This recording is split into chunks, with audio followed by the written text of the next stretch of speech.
Hello there, everyone. This is Storyboard, brought to you by Geek and Sundry, and also from Powder Milk Biscuits.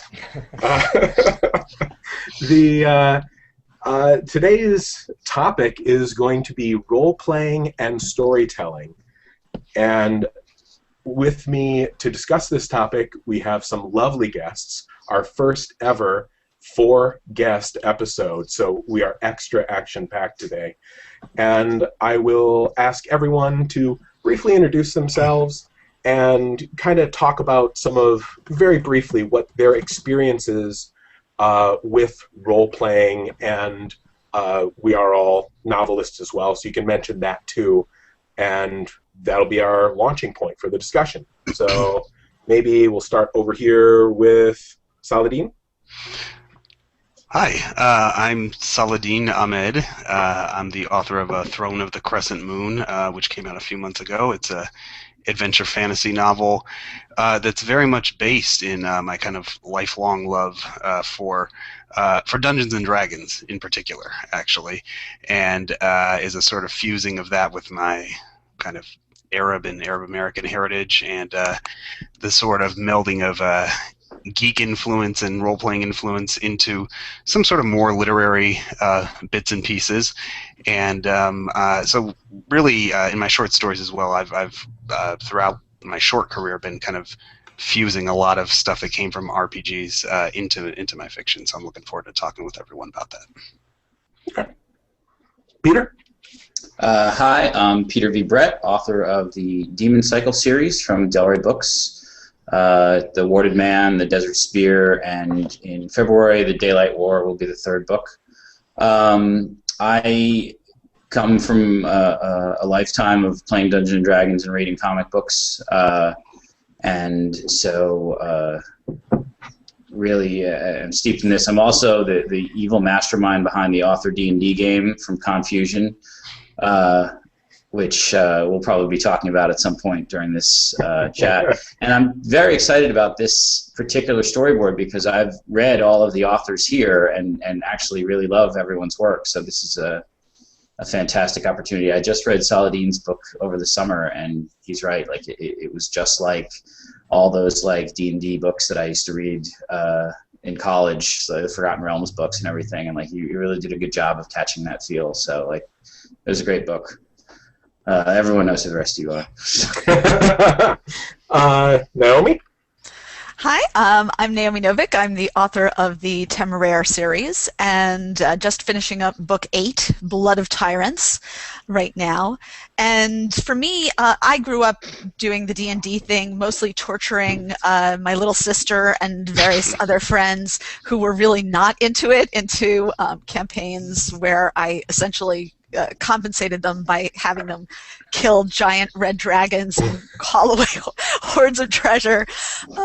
And more recently, I've been doing the computer game thing. And in fact, one of the things that, for me, helped me make the transition to writing at novel length was working on the design of Neverwinter Nights, Shadows of Undertide, which is a D&D universe-based computer game. And yeah, so that's my roots. A game that sucked up many hours of my life, I might add. Yeah, me as well. Yeah, too, yeah. And Mike? My name is Mike Cole. I'm the author of the military fantasy Shadow Ops series from ACE. The first novel, Control Point, has been out almost a year, and the second novel, Fortress Frontier, will be coming out around January 31st. I, like everyone else, grew up playing role-playing games. I spent many college hours when I should have been studying playing D&D with Pete, where he was an excellent DM, and we saw a lot of the storytelling skills that would later mark his novel writing career. But I also played Shadowrun, I played Boot Hill, I played Gamma World, I played a bunch of tie-in role-playing games for a bunch of different universes, and a lot of that helped me re-envision and rebuild myself, refashion myself as a person. I was sort of a skinny geek growing up, and pretending to be a fighter in a role-playing game kind of helped me picture myself as one in real life. So I have a deep and abiding love for the universe. And these days, speaking of, you start out kind of wanting to be a hero, and these days, professionally, you are, in addition to a writer. Yeah, I'm an officer in the military reserve, so I do, and I credit that. And one of the things I definitely said when Admiral Acton was commissioning us is in the back of my mind while I was saying the oath, where I was actually taking the black, and the words of Martin's Night's Watch were being said. So I mean, you can join the military, but you can never get the nerd out of your bloodstream.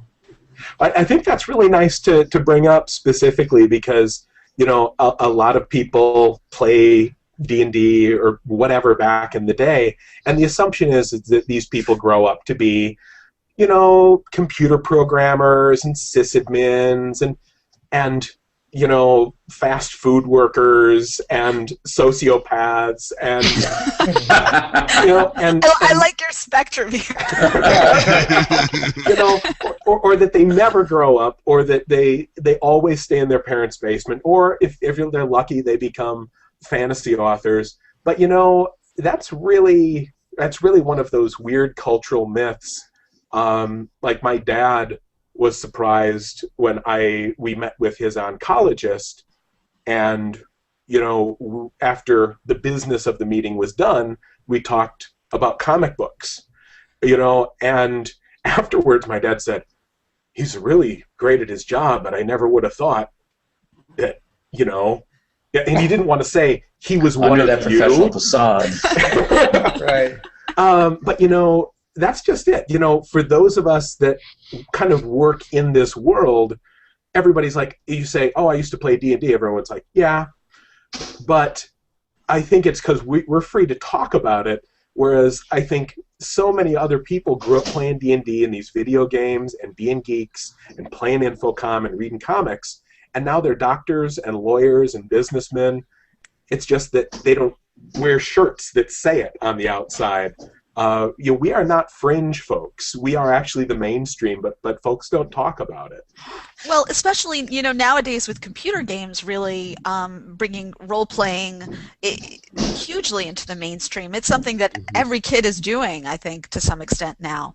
Whether it's doing it through what we traditionally call a role-playing game, or even sort of smaller games where you're doing many of the D&D kind of shopping things, where it's, instead of a suit of armor, maybe you're shopping for like fashion clothes or whatever, but it's still become hugely mainstream. It's sort of, to me, like the divide between, people these days don't think of the internet as a separate part. We used to always say like real life versus the internet, and now it's completely integrated for people growing up now. Yeah. Yeah. It's. I think there's kind of an interesting distinction, though, as Naomi's pointing out, between computer role-playing games and pen and paper. Because on the one hand, computer role-playing and some of the great writing that's emerged from that in recent years, including Shadows of Undertide, which was an amazing, amazing adventure, and a lot of the stuff that BioWare or Bethesda or some of these folks are doing. That's where a lot of the great kind of RPG writing is happening now. Although it's happening, of course, in pen and paper as well. But the weird thing is, back in the late 70s, early 80s, D&D, it was both totally geeked out and this fringe culture, but it was also very mainstream. Like, if you look in Sears catalogs from that time, you'll see advertisements to buy the Monster Manual and stuff like that. Really? So, yeah.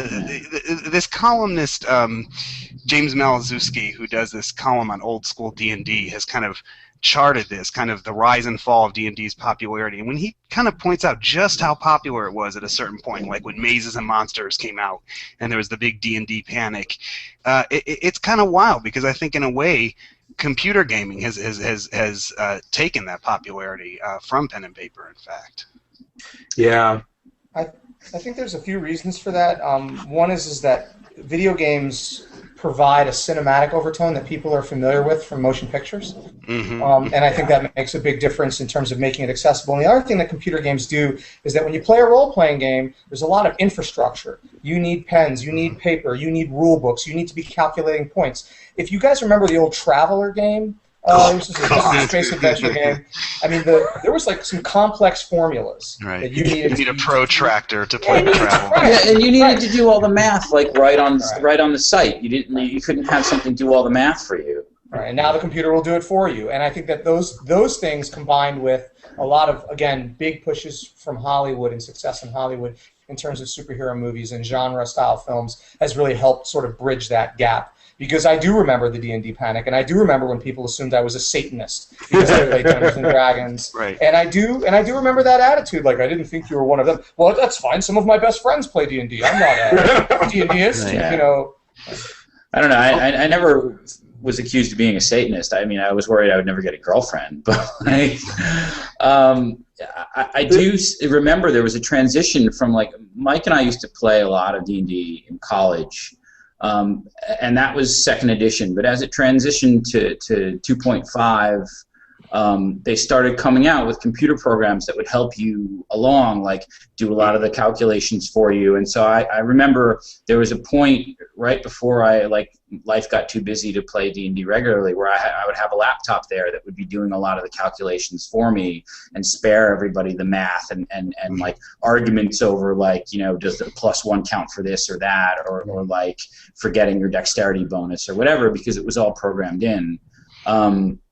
And then it was just a skip and a jump from there to Pools of Darkness and the other game, you know, like D&D based games that led to Neverwinter Nights and Baldur's Gate and that sort of thing. I think that one of the weird things that happens with that is that as amazing as the writing is on some of these games, both the actual D&D games like Neverwinter Nights and Baldur's Gate and newer games and some of these Bethesda games, no matter how good the writing is, no matter how open the world is, I think one of the things that led me to writing from D&D was a sense of openness, the sense of creation, and the sense that you had these tools, you have this big book of monsters, but you can throw them together in any combination you want, and you have to make some context for people meeting these monsters. And it was so much the building blocks for me as a novelist. And I think even in pen and paper, you know, kids these days, darn it, are maybe less interested in that than they are in kind of maxing out statistics and stuff like that. And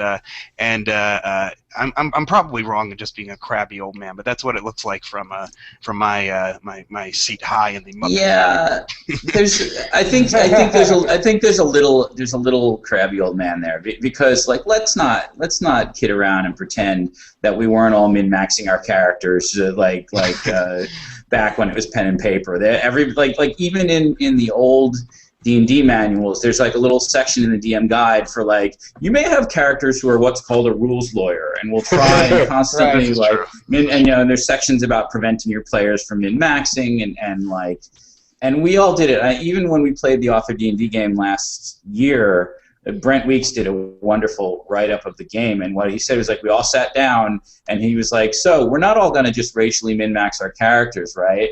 And everybody just gave him a blank look, and then the next thing you know, everyone's got infravision, everybody's we were all doing it back then too. It just took a little more study to learn how to do it.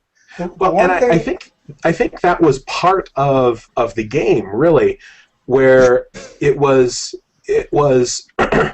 I think part of it is I think of it as systems manipulation, which in terms of, like, educationally and developmentally, people who grew up doing actual pen and paper tabletop, I mean, you learn how to work within a system of rules to get what you want. And, I mean, that's an incredibly valuable skill to learn, above and beyond, like, sort of the joy or the social things, the social benefits that come from actually role-playing, you know, putting yourself in someone else's shoes. Now, in terms of the storytelling, because I will bring us back a little bit here, I think that the slush pile thing that happens here in sci-fi and fantasy, I think, does not happen in as extreme a way in other genres. And I've asked around a little bit about this, because you all know how hard it is to get a manuscript looked at. You know, for every manuscript that's actually bought. There are hundreds and hundreds that are, that are sent out or queried that never get picked up. And I think we're very disproportionately high here in sci-fi and fantasy because so many of us grew up effectively doing storytelling in our role-playing, in our tabletop, in our computer games. It's a much smaller step for one of us to run a game. Well, first you play in a game, then you run a game, and from there to like write a story is a very small step, as opposed to somebody who like reads thrillers and then goes, I'm going to write a crime novel. That's a huge step. You got to take that in one big chunk, and I think that leads to a lot more. I don't know, a lot more material being generated in our particular corner of the sky. Do you think I'm accurate there, or am I? No, I guess I would.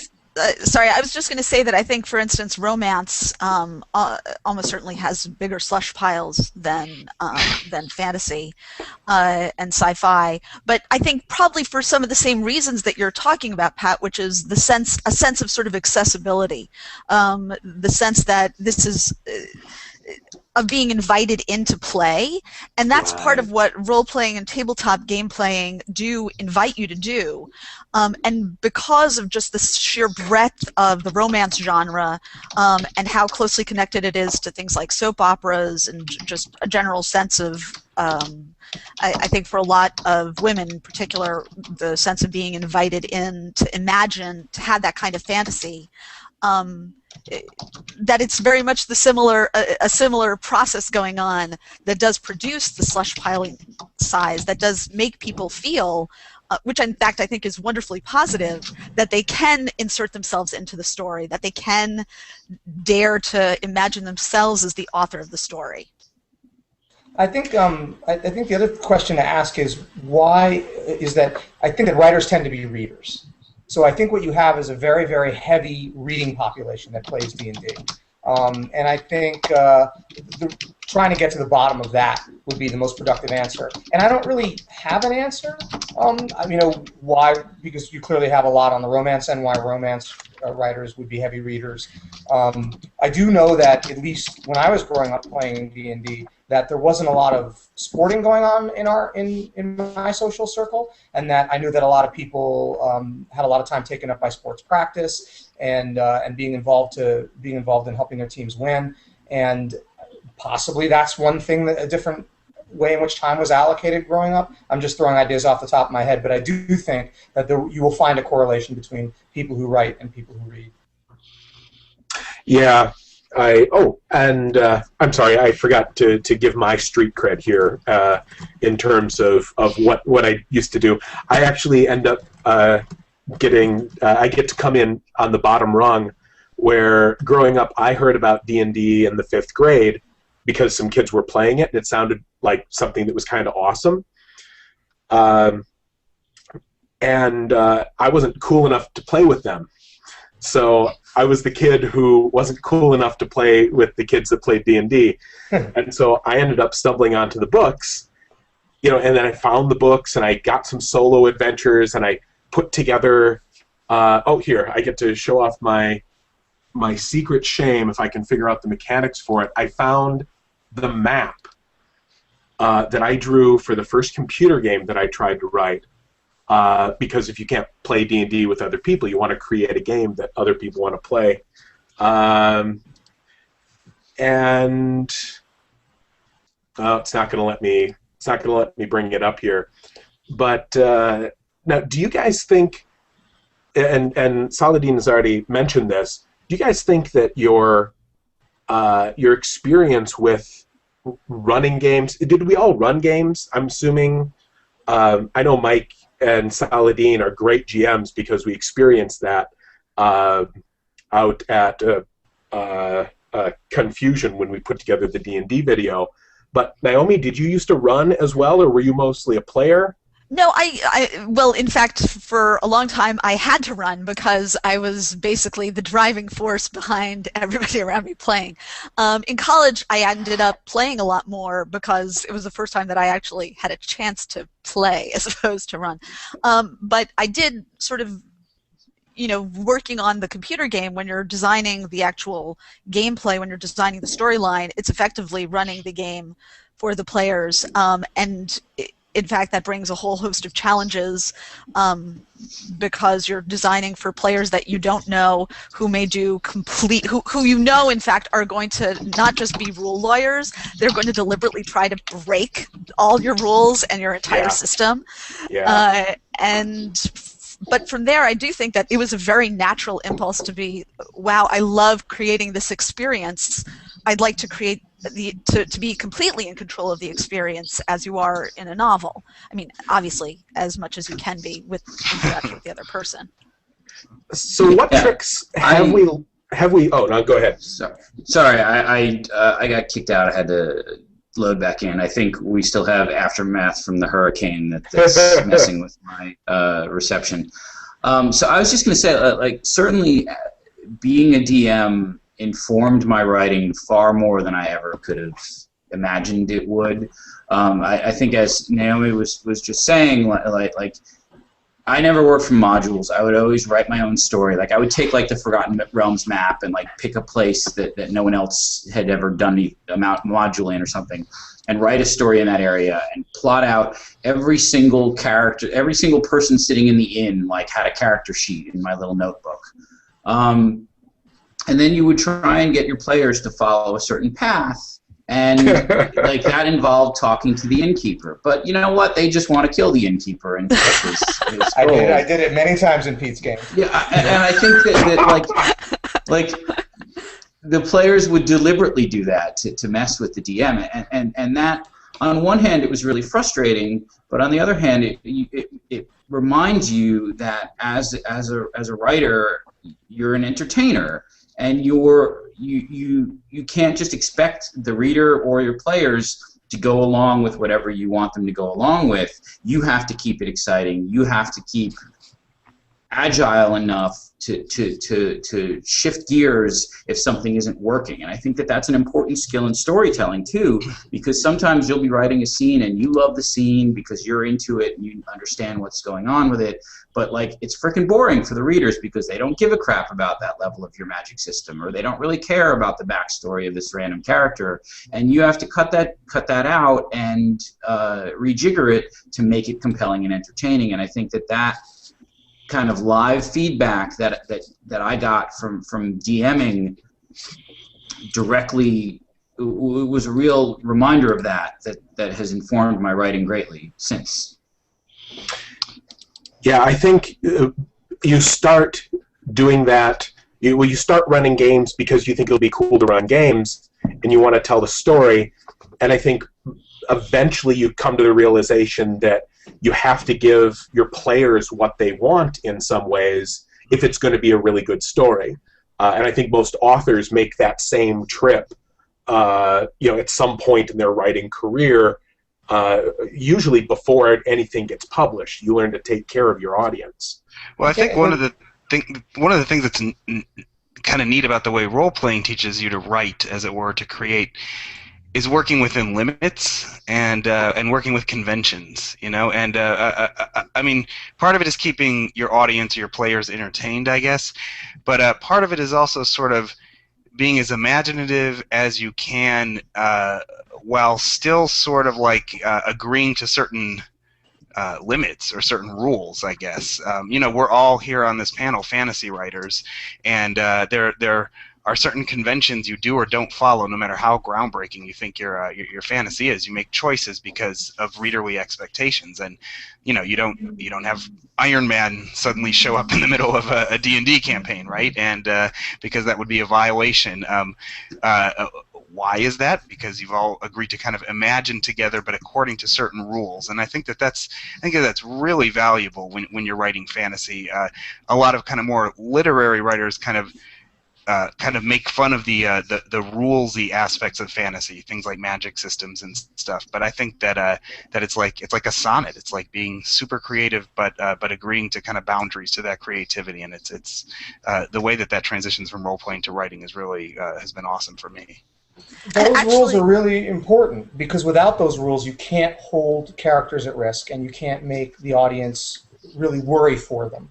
And I think that that's why, and it's the same thing that makes a D&D game exciting. It's the same thing that makes it exciting in a novel. You know, this is why we don't like Deus Ex Machina. This is why many, many readers complain about the Eagles showing up in Tolkien and saving people at the last minute, is because unless you have, and I also think it's why George R. R. Martin's Song of Ice and Fire is so successful. And frankly, Pat, I think it's one of the great things about Sympathy in your books, is that you establish hard rules that function almost like a science. And then when the reader sees the characters they care about thrust into situations where those rules dictate that they're going to be hurt or killed, they really start to worry how they're going to get out of this one, because they know the Eagles aren't coming. Mm-hmm. And that's a really interesting aspect of fantasy storytelling that doesn't always. It depends on the type of fantasy. Yesterday, my daughter and I watched The Last Unicorn, and like a lot of that focuses on. I was thinking she would get a little bored, but she was fascinated, which was amazing. But one of the parts of that focuses on Schmendrick the magician doing the magic do as you will thing to make magic work, and that it shows a complete lack of a rule system where, okay, the magic can just come in and save the day no matter what, and it's not based on necessarily the characters having to do something. And then there's the more role-playing game-based sorts of fantasy that have that strict rule system where you know what magic can and cannot do right from the start. And I think that George R. R. Martin never really defines his magic system. His magic system is still kind of vague, and you know it's not going to just swoop in and magic do as you will save the day, but at the same time he has a lot of leeway for what he can and can't do with magic. And I think that Pat has spoken before about how he has two magic systems. One is the very specific sciencey one, and one is the more general, like, hey, it's magic and it is what it is. I consider them, there's two types of magic in general, or there's two ends of the spectrum. One is very scientific magic, which we see in a lot of places, and on the other end is what I think of as the poetic magic, who you get that in Tolkien. McKillop also. Oh, McKillop is a great example. But it is important, I think, for writers to realize that you can have either one and have it be very successful, but you need to know which one you're doing, and you need to acknowledge that one of the main differences is that the scientific magic, it has explicit rules that the reader knows about, and so you can engage in that in a different way, and the reader gets a different sort of enjoyment out of it, and that is more of a mechanistic, almost game system type thing. Mm-hmm. Now, on the other end of the spectrum, you have the poetic magic, and it's not that it doesn't have rules, because poetry does have rules, in the same way that alchemy has rules, but there's a difference between alchemy and chemistry. There's a difference between writing a story and baking cookies, you know? One, you have a recipe that always works, and then the other, it's different. It's art. And the rules for a poetic magic system still exist, but they are implicit rules. And that leaves a lot more mystery in the magic. So you're never sure what Gandalf can do, but you know he can do some stuff. And you can kind of infer some of these rules from what he does over the series, but you can never say he can only cast Fireball 3 times a day. And that mystery actually can create a lot of tension, in the same way that the scientific one can create tension, because you know there are those rules, and and I think you're right, Mike, that in the gaming system, the rules are one of their major functions is to keep tension in the game, because without rules, it turns into that game we play as kids. It's like, I shot you. No, I shot you. No, I have a death laser. No, I'm immune to death laser. I have the kill everything button, you know? And, you know, it spirals into madness without some sort of rule system or executive control. And in books, that's the author, and in games, it's the GM and the system itself. Yeah. I would also, to get back to a little bit of what Saladin was saying about the, you know, constraints, I do think also that one of the other useful things that we get from role-playing is, in fact, to go back to that sort of min-maxing conversation, what I do think that building games and building characters within these systems, even if you try and exploit the system, you're sort of learning how to balance your characters and balance your world so that there aren't sort of drastic sort of discrepancies of power. So you know that when you basically that you understand that there's this spectrum of power from you know the demigods and demons down to like you know the ant in D&D. When you look at the monster manual, you really kind of get the sense of different power levels, and I think it teaches you as a writer to think about characters in a balanced way. Obviously, and I don't think that that necessarily having a numeric system, a scientific system, as Pat was saying, is necessary, but having worked within such a system, I think is frequently quite useful as a writer to learn how to learn why characters feel unbalanced. Yeah. In the end. Yeah, absolutely. And it also brings in scalability. Like, you know, when you're a first level character in a game, a wolf is a pretty impressive challenge, and a wolf can mess you up.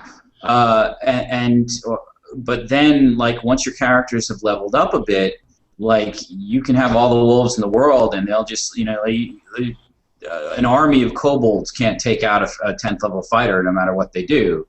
And so you have to you know, I remember going through the monster manual going, God, my characters are so powerful, what the hell am I going to throw at them that's going to give me a challenge? And that happens in your books too. I mean, like, you start out with characters who were kind of amazed by the wonder of what's going on around them, but after they've, you know, kicked a dragon's ass or whatever, you have to really start to think, what can I do to challenge these people, either emotionally or physically, to keep the story interesting and keep it compelling. And that needs to be built into your rule system right from the start, so that you know that, like, as your characters get more powerful, they're going to have to face that's going to be able to keep up with that, or else the story gets boring. And similarly, in my opinion, if you're starting a series of books, you really need to think along those lines as well, because I read so much fantasy, and I would see, I mean, you know, you can't really have Lord of the Rings 2 because they've averted the apocalypse and the end of times, and so, like, how do you encore that? You really don't encore that. You have a prequel. That's how. Exactly. Right. You know, but you can't bring anything after that. Similarly, I think the biggest example I've ever seen of it was in Terry Goodkind's books. The first book was, like, solid. You know, it was a good read. I very much enjoyed it. But at the end of it, they, like, destroy the most powerful person ever. Yeah. And by becoming, like, even more super powerful awesome, and they just win. You know, they kick over his house, and they make him eat a bug, and they take his lunch money, and you know, and this guy is like God Emperor of Dune, and they whoop his ass, and then I'm like, well, book 2, right? And so in order to provide those characters with a challenge, he goes, oh, actually, he was the most powerful person in the world, but there's way more world, and now things are way bigger, and there's this super extra more powerful, dangerous new apocalypse, and now they have to fight that, and then they do, but then he's screwed again, and so that escalation happened so quickly. I eventually couldn't get into the story. And similarly, that happens with any story, like any ongoing story that goes on too long is going to have that problem. You know, it's the Buffy the Vampire Slayer, like, oh, it's the apocalypse, it must be Tuesday. There's a really good law enforcement analogy. Police officers always say that when you're dealing with someone, you start at a 0 because you can always go up to a 10, but once you're at a 10, you can't come back down. And that's a great way to put it, where I knew that I wanted to tell a lot of stories in my world. And it's like you mentioned, Pete, you've got, I mean, if I start this character very small and very young, you know, a wolf is going to be a challenge. You know, like sometimes finding food is a challenge. Yeah. Dealing with like an upstart member of the nobility who just frickin' hates you, that's a challenge. The reason I argue that Buffy continued to work is that ultimately the challenges that made things so dramatic and tense were all emotional and character-based challenges. Because it's, oh God, apocalypse again. This is really getting in the way of my relationship. Yeah, so the relationship is the core of the show. That's the way I ended up going. You know, in my own work is I maybe stupidly did start with an older character who's kind of the best at what he does, even if what he does isn't very pretty, and I know that I've got a trilogy in me for that, and then it will be prequels if people want to read further books, that is, you know, because you can't go any further than where these 3 books will end up, because it just becomes sort of anticlimactic, except that even in that, you know, in that first book when he's sort of fighting monsters, he it's emotional struggles. Yeah, it's the end of the world again, but it's sort of like, you know, but my girlfriend, but my house is, you know, in trouble, but this, but that, and that's born of that moment that Pete was talking about, where you look through the monster manual and you go, oh God, these guys can beat Demogorgon, and then it's like, well, okay, but what is important to these characters other than winning a fight, and how can we take it away from them, you know? Yeah, just to chime in, the best slow burn character development that I think I can say this, the best one that I've ever read over a series of books has to be Jim Butcher's Harry Dresden. Starts as like kind of a chump. He can throw a couple of spells. He knows the secrets, some of the secrets of the world, makes huge mistakes, but like solves his relatively small problems. And over 14 books, he's always getting a little better, but he never like suddenly jumps up to, you know, because once you get Wish as magic user, your character is useless. You've destroyed the game when you can cast that 9th level spell. Right. Yeah. Well, and it's also the other pieces. I think as readers, as the audience, we're not actually so interested in the stories of like the person at the top. The fantasy, the pleasure is getting to the top. Yeah. And being that super powerful person. But that's not the story. The story is getting there, and I think we're always much more interested and excited in the sort of the Bildungsroman, we're interested in the 0. We want to be at the 0, especially in fantasy and sci-fi, I would say, because a lot of times, that's where we are. We're at the 0 level, and then the powers that the character gains through the process, through the narrative, we can follow their story. We can lock ourselves into that protagonist. But then once you hit the end, you can't really keep telling stories at that level without losing sort of the connection to the protagonist. Well, one of the interesting things about that sort of storytelling, and I use a weird thing to influence it for myself. I don't know if anyone remembers watching Hercules: Legendary Journeys and Xena Warrior Princess. But like those shows, like Xena or Hercules, like they're the base of the show, but most of the story is told from the perspective of the sidekick, because the sidekick, like Xena cannot lose a fight. She's infallible in every way, but Gabrielle doesn't know anything. And when the story is from her perspective, and she's the one getting into trouble, and she's the one leveling up over the course of the series, if you keep the focus there, then like that infallible character, you can still have them around, but not have that weigh down your story so much. And so I've discovered in my series, as some characters get more and more powerful, moving the perspective to the person next to them really helps keep the tension up, keeps the story compelling, and keeps the challenges facing your POV character something that draw the reader in and make the reader worry for their welfare, especially because when it's the character next to the big title character, they might die, you know, and so that also really kind of ramps up the tension for the reader. That's what also makes Sherlock Holmes work, in my opinion. I heard somebody say once that you love reading those stories because you get to be really impressed by Sherlock Holmes. You're always 2 steps behind Holmes. But if it was just Holmes, that would become irritating. But you're always 1 step ahead of Watson. And so you get to admire Holmes. You go, wow, that's really clever. But you don't feel like an idiot because you're a little smarter than Watson. Similarly, and here's a thought that I'm curious to get people's opinions on. I think that I've seen a development happen in a lot of games, in my own gaming, and in certain authors' storytelling as well, where I think when we're younger and we start gaming, what we really want is to play that really badass, apocalyptically powered character.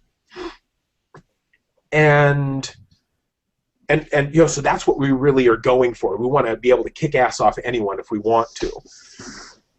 But then eventually you play versions of that character and it starts to get a little old, and then, you know, I had somebody say, they're like, okay, I want to create a character, and he's a hunchback, and he's really ugly, and you know, and he's an alchemist, and he wants to be a hero, but, you know, and he's got a club foot, you know? And I'm thinking, what are you doing trying to bring this character into my game? You're supposed to be burgeoning heroes. But the thing is, this guy was smart. He'd played, you know, Dirk Strongjaw, Gentleman Adventurer before. And what was really interesting is watching poor Claude, the hunchback with a club foot, try to be a hero and really kind of suck at it in a lot of ways.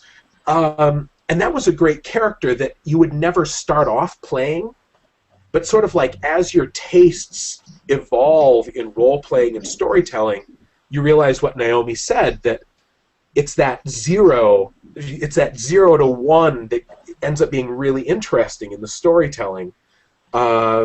Similarly, I think when I read Lord of the Rings when I was young, Strider and Gandalf were the coolest people in it.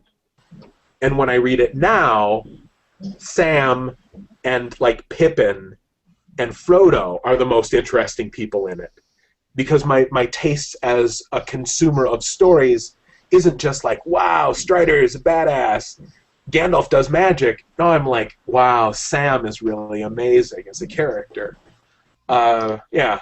Yeah, and like I know from D&D, like the games when you're low level are always the low level, low magic ones are always the best ones, the most exciting ones, because you get to that point where it's like, oh well, I shot my magic missile and cast sleep, and now like I've got my wits and like my dagger that I don't really know how to use, and that's where the really fun stuff happens. That's where the really creative stuff happens. That's where people have to find a way to fast talk their way out of a problem, or end up running away, or you see the character who's willing to like take a hit for somebody else because they know their friend's going to die if they don't, and that's the really tense stuff. The high level stuff where you've all got like belts of strength and boots of jumping and whatever, like it's not that stuff isn't fun. It is, but like as a more mature storyteller and a more mature player, you start to realize that, like, you know, all that is just window dressing for like the really fun stuff, which is the character interactions. And this is why we picked B1, a first level module, when we did the Author D&D game, because we wanted to have that role-playing element in it. And I don't know if you folks remember Gamma World. Did anybody play that? Was I the only one? I played a board game, Gamma World. Is that what you're talking about? No, there was actually a role-playing game which came out along with Boot Hill at the same time as and Top Secret, all from TSR. I love how Mike refers to all the modules by like their letter and number rather than module. That's a sign of like the hardcore nerd, where it's like you say he's talking about keep on the Borderlands, but to him, no, that's module B1. But the thing is, I used to always play mutants in Gamma World because you could pick 3 positive, but you had to pick, I think, 1 negative mutations, and it added a real challenge, just like you're saying, to playing that character. And I want to underscore what you just said, Pat, about the Lord of the Rings, because I really think that you have all these amazing characters going on in the story, but it's ultimately the story of the hobbits. And the reason it's the story of the hobbits is that they're weak. And they're fallible, and we are able to identify with them because we're all weak and fallible. And it is exactly what Naomi said. We want to imagine that we ourselves can overcome incredible obstacles and do things that are amazing. And when we see characters do that in fantasy novels, it really inspires us. And what's the most heroic thing that happens in The Lord of the Rings? It's when Pippin gets in there and stabs the Nazgul. That is the most hardcore thing in the whole series, because Pippin is a chump and he knows it. And to go in and like tackle the freaking Nazgul, you read that, after you've maybe matured in your tastes a little bit. I don't mean to say that when you're young and you love Gandalf because he can like make fire, that's immature. I'm just saying that, a lot of times your tastes change just as you read more and as you experience more stories. And honestly, it would be a real failing of those books if it didn't appeal to those younger readers. You want to have a variety of these things that are appealing to all tastes in your book. But yeah, like growing up, when Pippin gets in there and takes one for the team, the slow kindled courage of his kind. Exactly. The poetry of it, and just like that scene brings a tear to my eye every time. And you're right. Yeah. Now, there's a few things that because we're creeping up on the end of our hour. What tricks have we maybe learned in role playing that we've brought into the books, or into our writing, or the other way around? What tricks have we learned in our writing that maybe we've tried to bring into our games when we have the rare chance to run these days? Can anyone think of anything? I would say, like, apart from the Author D&D game, like, there's not a lot of gaming for me anymore. I don't know about the rest of you, but, like, this is something that I've talked about a bunch of times, is that back when I was, like, I stopped writing during the period in college when I was DMing, because DMing scratched the writing itch for me. Like, I was writing stories, I was interacting with people, I had a live audience, and so I didn't feel the need to write my own stories during that period. And it wasn't until I grew up and life got in the way and everybody didn't live in the same dorm room with tons of hours to kill that I felt the need to get back to novel writing. And so, like, this is why, like, the Author D&D game and things like that are so precious to me, because it's like finally that chance to get back to gaming a little bit. But I don't know, I'll let somebody else cover it next. Yeah, go ahead. So I'll say that the one thing I want to reiterate that Pete said, when I was at Viable Paradise 6 as a writer's workshop at Martha's Vineyard, they talked about hams in the meat locker, which was this idea that one guy's father built model ships, and he put little 16-inch scale hams in the meat locker in the model ship. Now, no one would ever see these hams, but he knew they were there. And that was an analogy to writing, this idea that there are tons of things you need to know about your characters and you need to know about your universe that the reader will never see, but that informs your writing and makes it a better book. And the process of planning to DM games, which I observed from, because I wound up DMing after Pete, that Pete went through to develop, like he told you, a full backstory for every single NPC in the story. taught me that I had to do that in my own games because I had to be ready for the tricks my players would pull on me. And now I realize I have to do that in my own writing. And I often find myself getting into trouble in my manuscripts. It's usually because I haven't planned enough, written enough backstory, or understood enough about what's going on with my characters that may never make it onto the page. Yeah, like the B and C list level characters still need to be real 3D characters, even if you just have a sketch of what their motivations are, what their life story is, whatever. That sort of thing really makes a huge impact. I just off the top of my head, like I know in Naomi's books, there's one point where like the dragons all have to land at some kind of B-list character's house, and they go to see his family, and there's all of this drama that you only get a taste of, but it really makes that character into a real life person that you feel for and you understand better, and you realize that was there all along, and it was just like when the time came to tell that story, we told that story, and otherwise it was just sitting there all along. And that's absolutely necessary to make a real world that people feel has meat to it.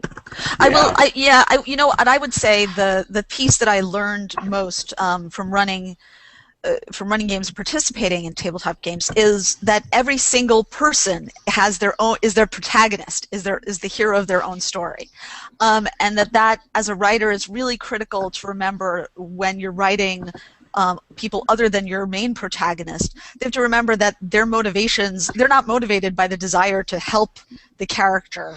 That basically trying to think of all the characters in a novel as PCs.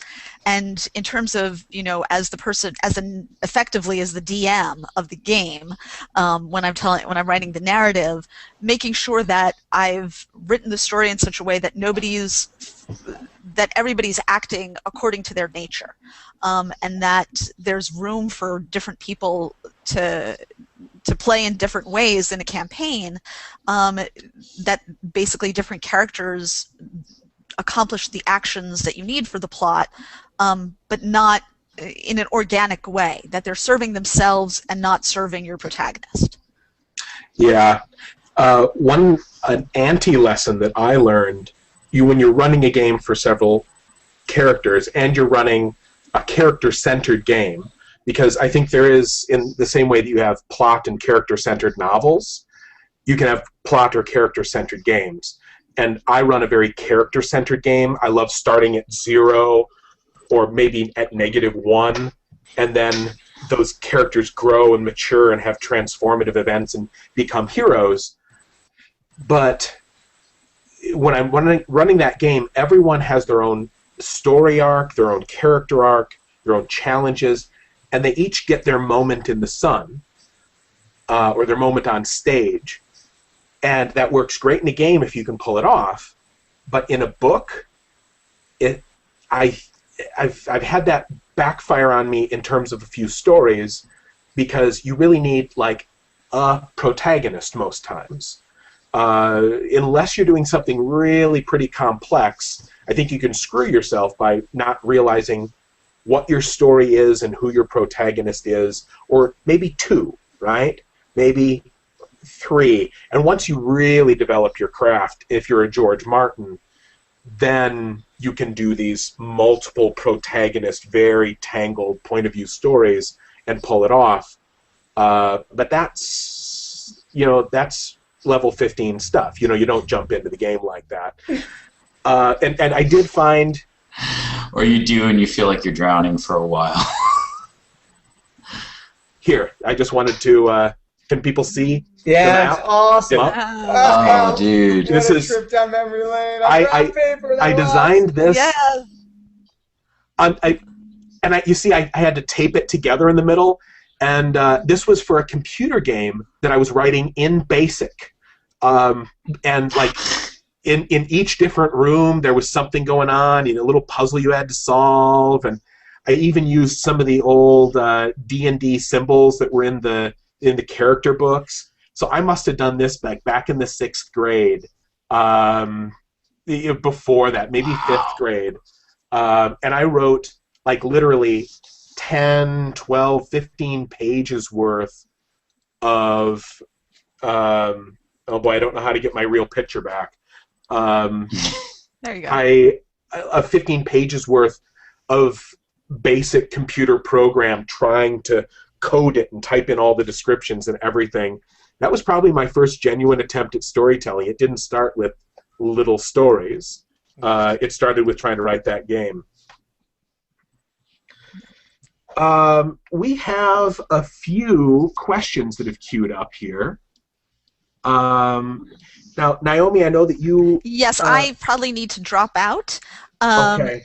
But this was a whole lot of fun, and hopefully I can join you guys sometime soon. I have to say I now would love to play a game, run a game with some of you guys. We have to get together sometime. You have to come play. We all have to play together. We might be able to arrange that if you're interested. We totally should. I would love to.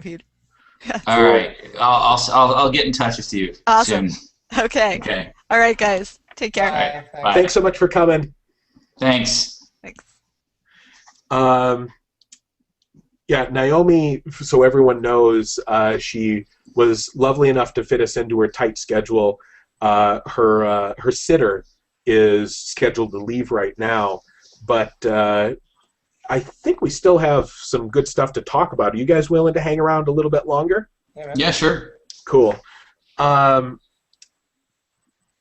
And I'm going to scroll down here. You know, I'm the only guy now on the entire chat without a beard, so let me square that. Hold on one sec. I buzz mine down to default to try and make you not have too much beard envy. How's that? Is that all right, or? I better do the full Monty. That looks very... You look like a con creeper now. All right, I feel better now. It was feeling a little left out. Okay, is there any particular method you use to put yourself into the shoes of a character?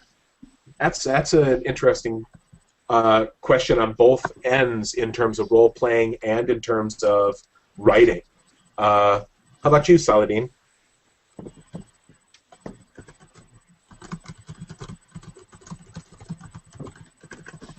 Saladin is busy playing a LARP or GURPS. Maybe he doesn't hear?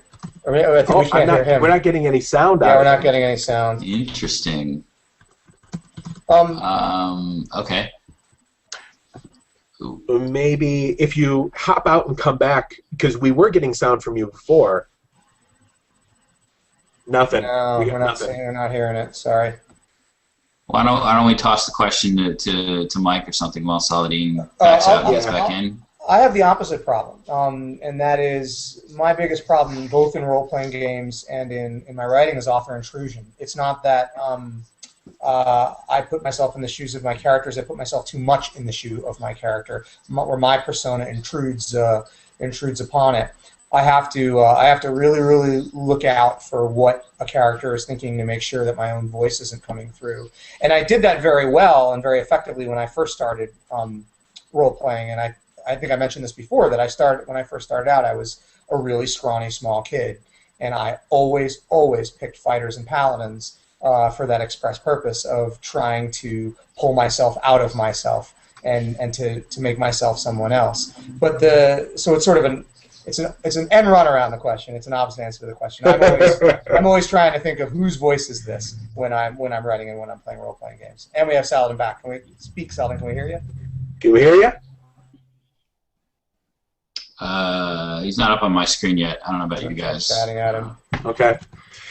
So I don't know that I do anything special to put myself in the role of the characters. I always try and think of my characters' motivations. What do they want? What is their backstory? And I try to give each one of them their own voice. But like I think I just go method actor, and like when I'm writing a character, I try and like think the way they're thinking and see the world the way they're seeing it. And I think it's why my writing is so slow and tedious, and it takes so long for my book to get done. I've got the current book has 7 POV characters. The current book has 7 POV. And so shifting gears for each one takes a lot of time, and sometimes you have to stop writing and I'm gonna want a reverb on my. Yeah, I think that's coming in through Saladin. Is your headphone? Can you guys? Can you hear me now? We can hear you now. Yes, we can hear you. But we're also getting our voices through your mic, which is causing us to pause and speak very slowly. There's an echo. And what should I do about that? Is your headset in? Yep. Yeah, it's plugged in. That's just weird. Is noise coming in through your speaker? Not that I am hearing. That's weird. Okay, I'll try and jump out and back in one more time. Third time lucky. Sorry, we'll wait. So as I was saying, I have 7 POV characters in the current book, and sometimes like I'll finish.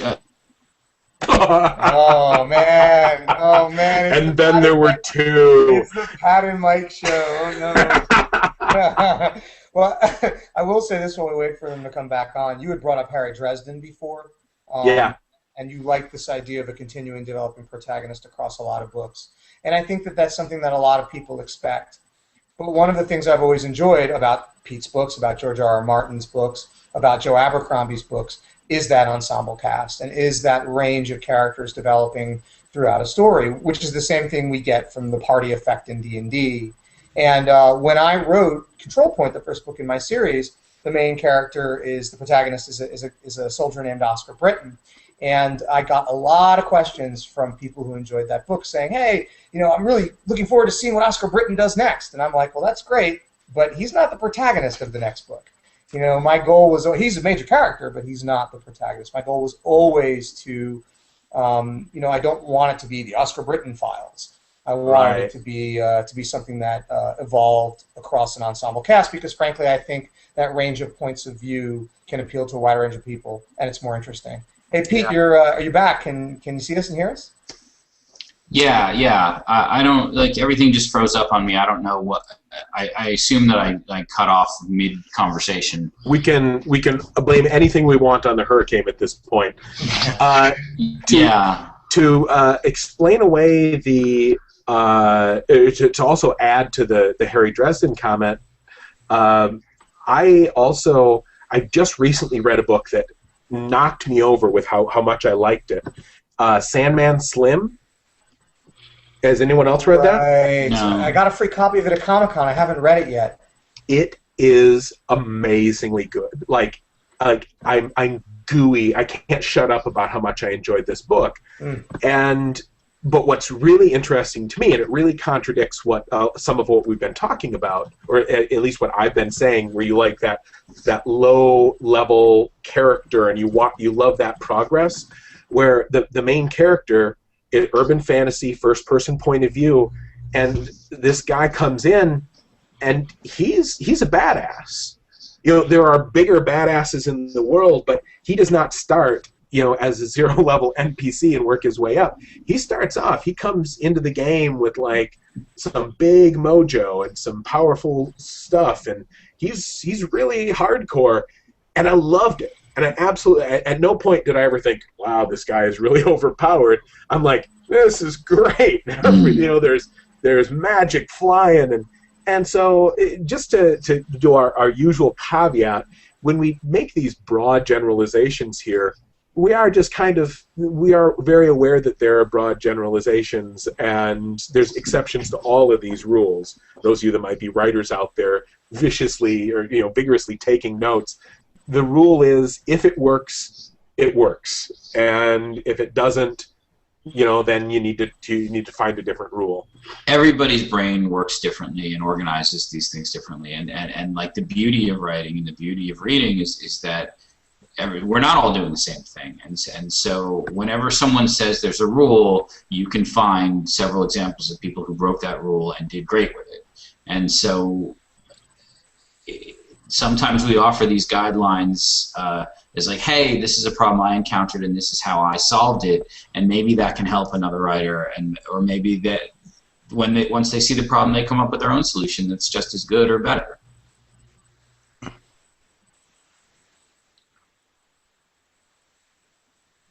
Hello. Saladin, do we lose Pat now? I think we lost Pat.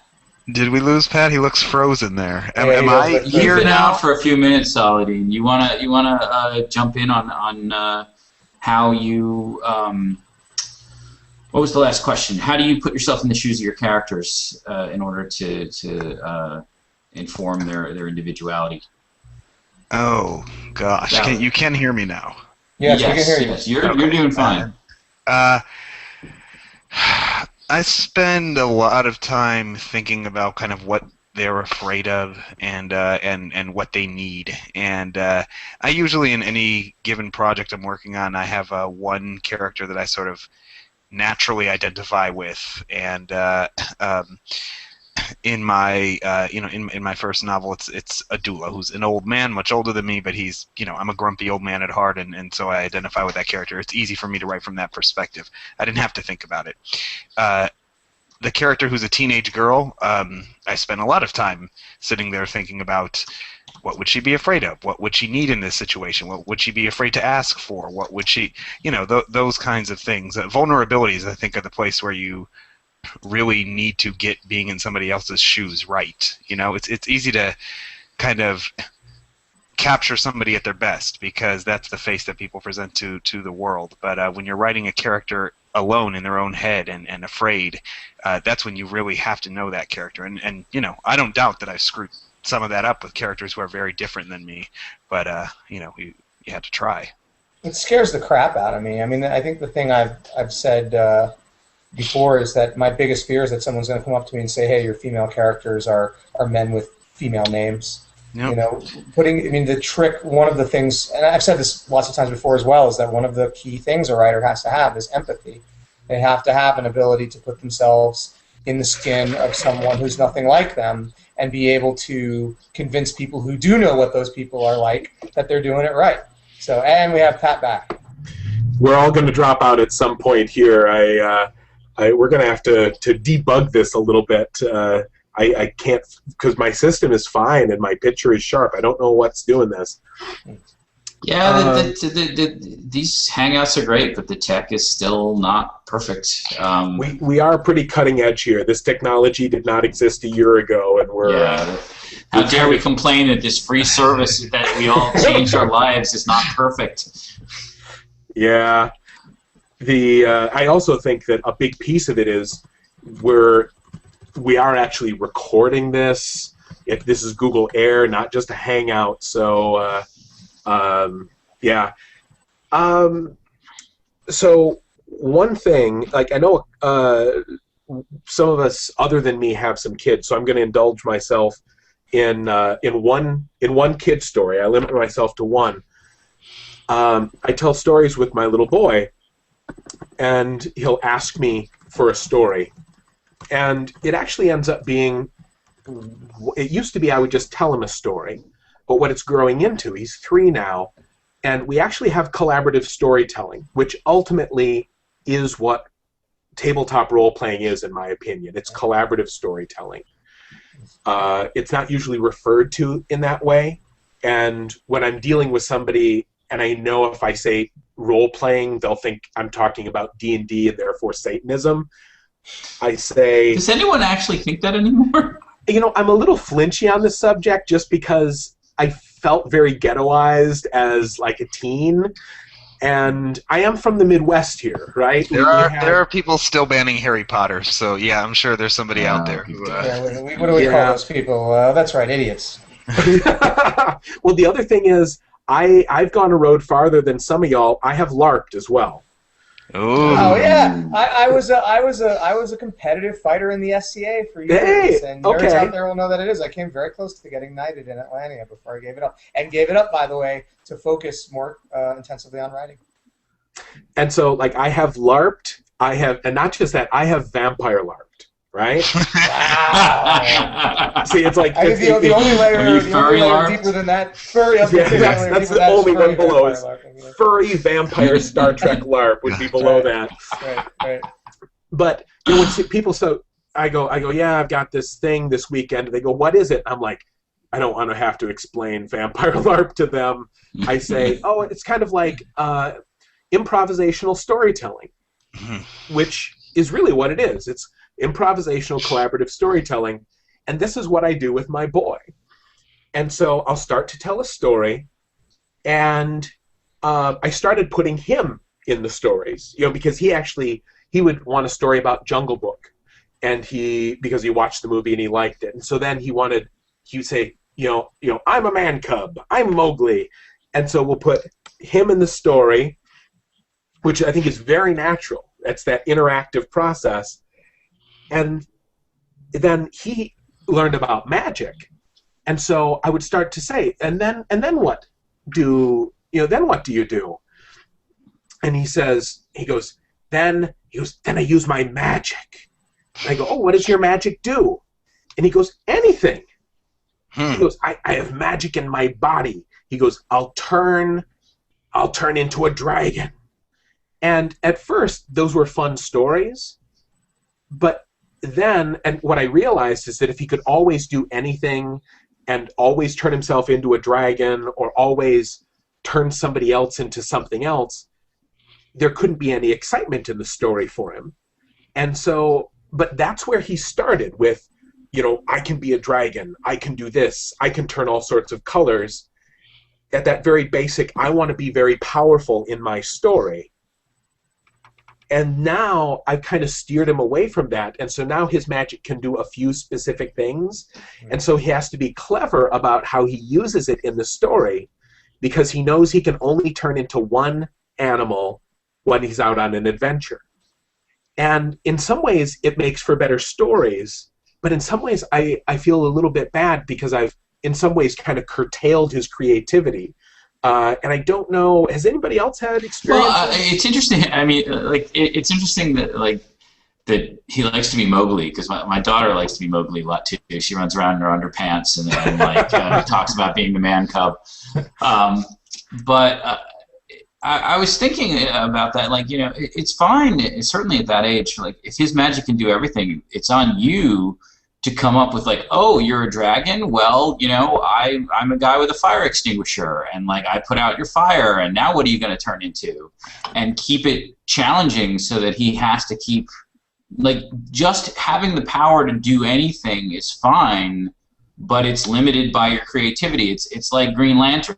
Green Lantern's ring can do anything he can think of, but the one thing it doesn't do is make him any smarter. And so right. If he can't be quick enough to think of the right thing to make his ring do, he can still fail.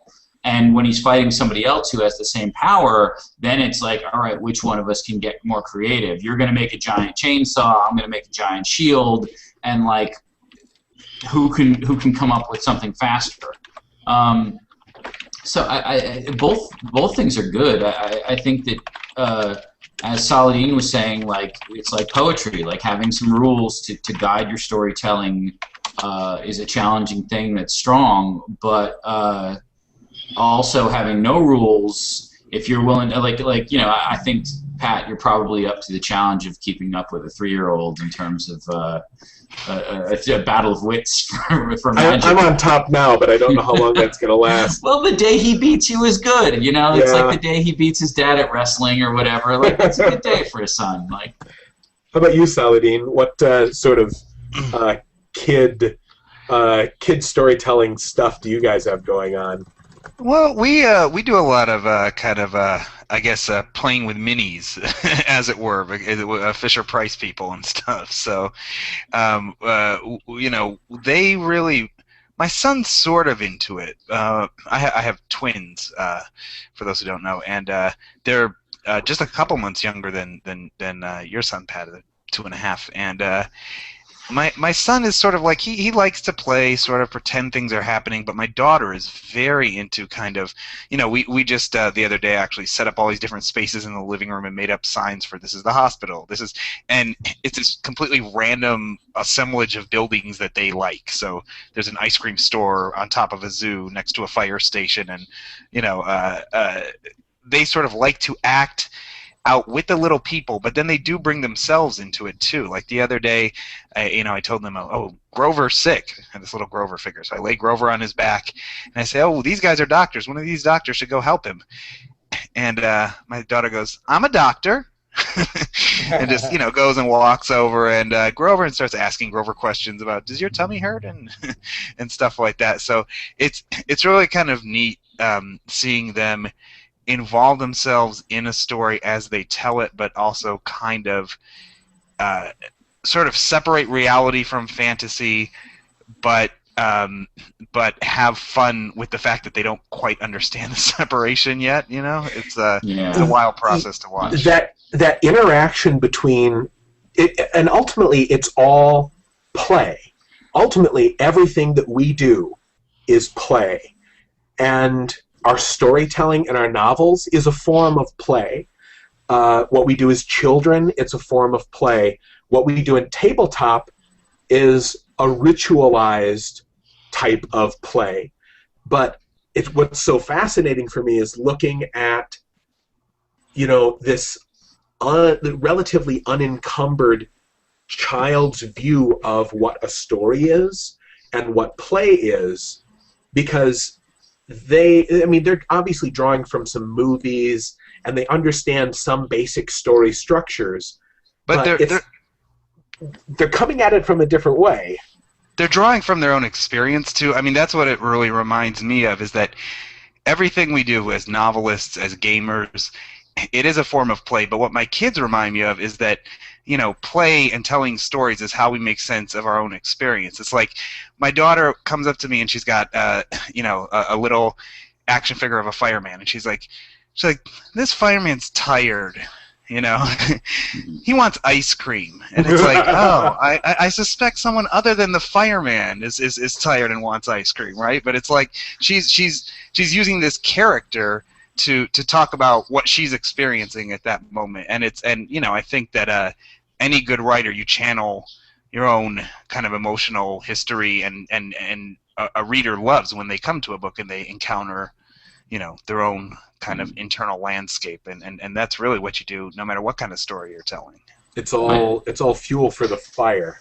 My daughter is kind of into LARP right now herself. She's in dress up mode, and I've perhaps indulged it over much, where she has a closet full of princess dresses and costumes, and depending on who she's dressed as, like she goes full method actor. Like if she's dressed as Puss in Boots, like she might be thirsty, but you can't give her milk. You have to give her leche. And if she's being Merida, she'll call me Dad. But if she's being Rapunzel, she calls me Father. And she'll take things that she's seen in the movies or that we've read in the books and regurgitate like phrases based on whatever's going around to try and keep in character as much as possible. And it's fascinating to watch. She's 4 and she was a late talker, and she kind of got around that by memorizing vast amounts of movies and books and things like that, and just cherry picking out the pertinent phrases from things to apply to whatever's going on in her life. And so like at any given time, she's usually in a costume, and I have to adapt whatever I'm saying to her to fit whatever character she's playing. And it's a constant. It's like I'm a DM all the time now. I have a severely, I don't have children myself, but I have a severely autistic nephew, and playing with him reminds me constantly that once you produce a story and it comes out of out of your mouth or out on the pen onto the page, the players or the readers or whoever you're interacting with now has that story and they have possession of it, and you cannot control what that interpretation is. And when I'm playing with my nephew, I mean, this kid, his world is completely different from anything I know. And whenever I'm introducing a toy to him, to me it's a fire truck, right? To him, maybe the red color or the way the sharp edges feel in his hands are what's important about it. Sometimes I'll try to distract him. Some autistic children self-stimulate, and you try to interrupt those behaviors. So I'll get out a book with bright colors or things to touch. And for him, for me, if there's a story in that book is communicating something. But to him, it's a flat surface that he wants to touch and rub and bang his hands on. And so it's just like a constant reminder that other people are in the world and they don't interact with it the same way you do. It reinforces that empathy lesson that we were talking about before. Yeah, the vasty nature of our potential audiences, I think the only way I'm able to deal with it is by being a little willfully ignorant of it. If I think too much about the different sort of people that might be reading my books and how they might respond to it, I think that would lead really to option paralysis. As somebody, on one day I got in 2 pieces of written fan mail, one of them from a 15-year-old boy and one of them from a 72-year-old woman, both talking about how much they liked my book. And I'm like, oh, God, how can I write to both these audiences? But, of course, if you try to write to 1,000 audiences, I think you'd go crazy. Instead, I usually focus on the story, because there are certain universal story things, I think. In terms of attention, we talked about tension before. I noticed something just last night because we watched Shaun the Sheep, which I've never seen before, and it's brilliant. I mean, I would watch it just by myself. Watching it with my little boy is even better. But at one point there was a swarm of bees, and it would make, like, they'd be shaped like a hand or like a sword or a ball. And so after we were done with that, he's like, okay, let's have an adventure and with the bees, and then they make a hand. And he wanted that in his story. And I told him 2 stories, and one of them was about a boy named Wilbur who was kind of mean and liked to squish bees, because I didn't want him to engage in that behavior. And when he was helping me out with what Wilbur would do, he was like, he'll smash the bees and he'll squish them. And I'm like, well, Wilbur might get stung. And he's like, yeah, you just stomp on him and stomp on him. And then when things went bad, because the rest of the bees were angry, he was very like, well, he can get a Band-Aid. He can do all of these things. So he was really, he was like, no, this is what he does, and here's why it works. He was that problem character, really, when you're role-playing. He wouldn't go in the direction I was hoping. And then he asked for another story, and this one, he was in it. And then his whole perspective on it changed, and then he didn't like to stomp on them. He wanted to play with them. He wanted to talk to them. And he actually, when the bees came out, he got in the bed and he covered up with a blanket, because there was a lot of tension in the story for him. And it was amazing, because these stories were minutes apart, but one of them he was projected into, and one of them it was a second character. And the difference in his emotional engagement and his feeling of tension, was so amazing, and that gave me something to think about in terms of my writing.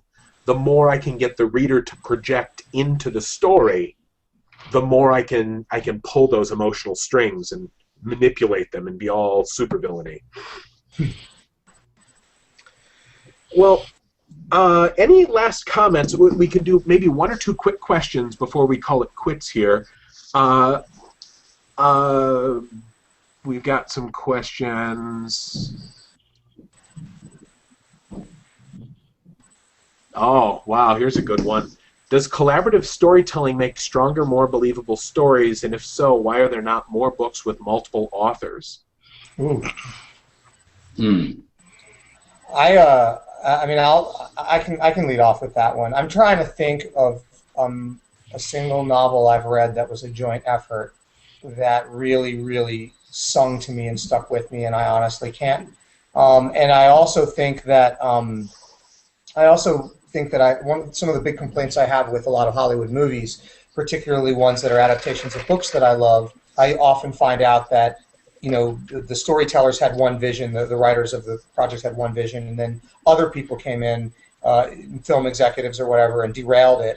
and made it worse. And I've always felt that storytelling by committee is not your best way to tell a great story, although I'm sure as soon as I shut up, people are going to come up with 1,000 examples of exceptions to that. But I mean, I'm a much bigger fan of strong individual storytellers with consistent voices where I sort of know what I'm going to get. Even when they depart from their usual fare, it's still them telling the story. Yeah, I think the same. I think the same thing. The potential to have this universal or one captain of the ship. And do you need to head out, Saladin? Yes. Yeah, I didn't want to interrupt you. Yeah, I'm speaking of kids. I'm getting pinged by the daycare. So okay. But it's been a blast, everybody. Thanks a lot. Great to see you. Thanks so much. Bye, man. Thanks Take a care, lot, everybody. Bye-bye.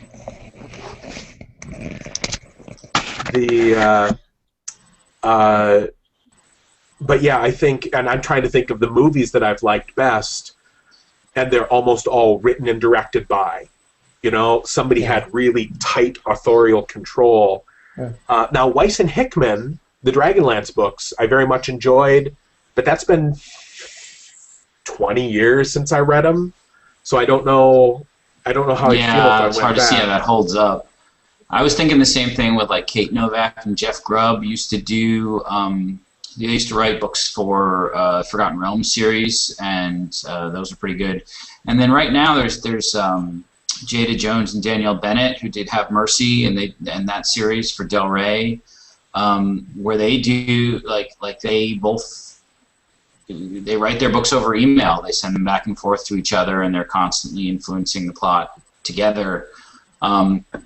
It works for some people. I think I'm way too much of a control freak for something like that, and so I need to be the master of the ship. But I think there's other people that it works differently for. Yeah, I think that's the big reason there's not more collaborative author things happening. Is I think, you know, as a distinct race, authors tend towards megalomania, and you know we're all kind of gods with a pantheon of one in our little worlds. And now I will admit I've thought of trying to do some collaborative stuff with people, but it's either like, because like who wouldn't want to like try to write something with Butcher or Gaiman or Beagle, but then I think, what could I offer in that partnership? Beagle's language is better than mine. Butcher writes faster than I do, and he writes better action than I do. And it would just be a weird power dynamic, no matter what. Either it'd be somebody I admire so much that I could not get over it, or it would be somebody where I was on top, and then I would feel like I was, being too domineering in the relationship. This is starting to sound more and more like an analogy for relationships. It kind of is a little bit. I got creepy there. Reachers and settlers. But I mean, like in terms of like movies and TV shows, it's all collaborative writing now. You get a bunch of writers in a room, and they all hammer stuff out together, and whoever gets the funniest bit for this one line or that one character, it's done as a group, and there's a lot of examples of that where really strong stuff comes out of it, and so you can't say that it doesn't work. But I do think that with a novel where you need to have a consistent voice in your prose, it's really hard to do something like that unless you do something where okay, we've got 3 POV or 4 POV characters, and I'm going to take these 2 and you take those 2, and we'll work it out. But then eventually those characters are going to meet up with each other and have to interact with each other, and it's really difficult to keep one narrative voice while doing collaborative process. I think whereas with a TV show where you don't have a narrator, it's easier maybe. Yeah, and I think that's Joss Whedon has several things that he's extraordinarily good at. One of them is writing, obviously, but the other, I think, is assembling and working with a team, because like he got his team of writers and directors and actors together in Buffy and Angel, and then he was the captain of that ship. You know, it was his vision, and he had brought together these very skilled individuals, and captaining that ship, I think, is a different skill. And so he has the writing, and he has the ability to assemble that team and the ability to manage that team. And I think those three things don't come together very often in a person. And by the way, they're incredibly effective in the military too. What you're describing. But I mean, that's a director's job, you know, like that, and that's, or an executive producer's job, where it's like someone needs to have the veto power to be like, okay, you know, you guys don't agree on what's the funniest line. This is the line we're going to go with, or you know, or same thing with the military. You know, like eventually the buck has to stop somewhere, and you need somebody who's has that skill set to do it. Yeah. I'll tell you one thing I would appreciate about collaboration is that I don't know if you guys ever struggle with the solitary nature of the writing process, and there are a lot of times where you get stuck, or you don't wanna, or you don't know where to go from here. And having a room of other professionals you know are skilled, as opposed to having to call someone who you know is busy and has their own crap to deal with, and just to say, look, this is what I'm dealing with. You know, what do you think? Having those people and having it be their job to respond, man, that would be a relief sometimes. I hear you. Well, and that's the beta reading process, and I'm sure we could do a whole storyboard about that. Yeah, just beta and revision. That probably will be a separate episode. We've strayed into an hour and a half, and I love talking about this stuff, but I should probably put the brakes on this before it does turn into 10 Little Indians. We lose one more person, and then I start eyeing the last one hungrily. Thank you guys so much for agreeing to do this. And thanks to our other guests who have had to leave. Thank you for watching. And let's try to do something cool here. We're going to embed a link to this D&D game that we did out at Confusion, where Mike was one of the GMs and me and Pete were two of the players. And so let's see. I think along with Joe Abercrombie and Brent Weeks and Jim Hines and Scott Lynch and Elizabeth Bear and Jay Lake, and Saladin. Saladin was a cool game. It was an all-star game. It was great. It was brilliantly fun, and you should be able to get geeky joy out of it, even if you are not a role player. But especially geeky joy. And can we put like a little box here that says "Go here"? You know, there. Can we patch that in there? Otherwise, it's just going to look like I'm doing performance art here. Is it there? Can we see it? And maybe that didn't work. But thank you all for coming to Storyboard. And thank you, Pat, for having us. Yeah, thanks for having us. I'll see you all around. Bye. Okay, bye.